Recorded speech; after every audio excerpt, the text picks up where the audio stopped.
আমরা যাচ্ছি দুলুনি। আসসালামু আলাইকুম। চাঁদ রাতের সকালটা খুব মেঘলা মেঘলা হলেও দিনটা কিন্তু খুব রোদেই কেটেছে। আর ঘুম থেকে উঠে পছন্দের ফল গিফট পেয়ে গেলাম। সব ফলগুলোর মধ্যে লিচু আমার খুব পছন্দের ফল। আর আয়েশা এমন করছে ঠিকই, কিন্তু ও একটা লিচুও খায়। ও লিচু একদমই পছন্দ করে। আর দিনের শুরুতে আমি চলে যাব হচ্ছে মার্কেটে। আমরা যাচ্ছি ঈদের সময় রোদের মধ্যে মার্কেটে। আজকে থেকে অফিস বন্ধ। আমাদের রাস্তার অবস্থা অনেক খারাপ। 1 মিনিট হেলমেট মাথায় রাখলে মাথা গরম হয়ে যায়। গরমের মধ্যে আমরা কই যাই বলেন তো? বলতে পারি না। আমি মার্কেটে যাব।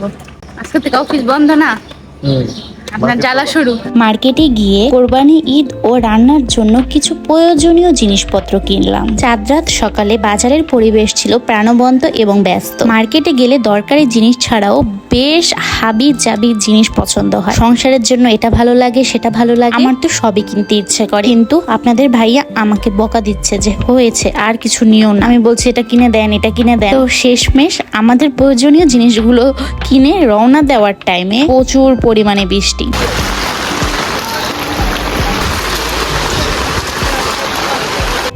বাজার থেকে বাসায় ফিরে আমাদের বিজনেসের স্টাফদের বিদায় আপ্যায়নের জন্য শুরু হলো রান্নার আয়োজন। আজকের মেনুতে ছিল সুস্বাদু ইলিশ মাছ ভাজা আর খিচুড়ি, কারণ বাইরে প্রচুর পরিমাণে বৃষ্টি হচ্ছে। রান্নার পুরো সময়টুকু আজকে ক্যামেরা বন্দি করা হয়েছে, যাতে এই সুন্দর মুহূর্তগুলো আপনাদের সাথে শেয়ার করতে পারি। চাঁদ রাত সকালেই আমাদের কোরবানির গরু এসে পৌঁছে গিয়েছে আমাদের গ্রেজ। সব বাচ্চারা অনেক মজা করছে, কোরবানির গরুগুলোকে খাওয়াচ্ছে, গোসল করাচ্ছে। আর আয়েশাও গরু দেখে বেশ খুশি হয়ে যায়। তার আনন্দ আর উচ্ছ্বাস দেখে আমাদের অনেক ভালো লাগছিল।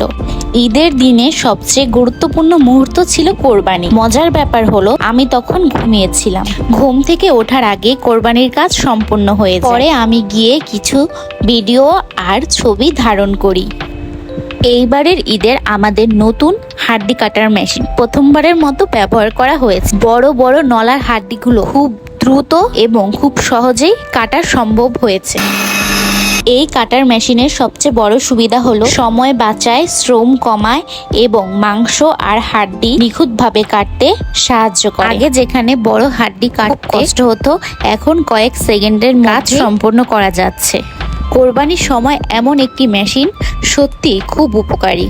কোরবানির পর আমরা গোশত সুন্দরভাবে সমানভাবে ভাগ করে নেই। এরপর আত্মীয় স্বজন প্রতিবেশীদের মাঝে গোশত বিতরণ করা হয়। ঈদের আনন্দ সবার সাথে ভাগাভাগি করে নেওয়ার অনুভূতিটাই আলাদা। সব কাজ শেষ করে আমরা চলে যাই আমার দাদুর বাড়িতে। পরিবার নিয়ে গল্প, আড্ডা, আনন্দে কেটে যায় দিনের বাকিটা সময়। এই ছিল আমাদের কোরবানি ঈদের পুরো দিনের গল্প। আশা করি আপনাদের ভালো লেগেছে। ভিডিওটি ভালো লাগলে লাইক, কমেন্ট এবং শেয়ার করতে ভুলবেন না। আর এমন আরো ব্লগ দেখতে চ্যানেলটি সাবস্ক্রাইব করে পাশে থাকুন। সবাইকে ঈদ মোবারক।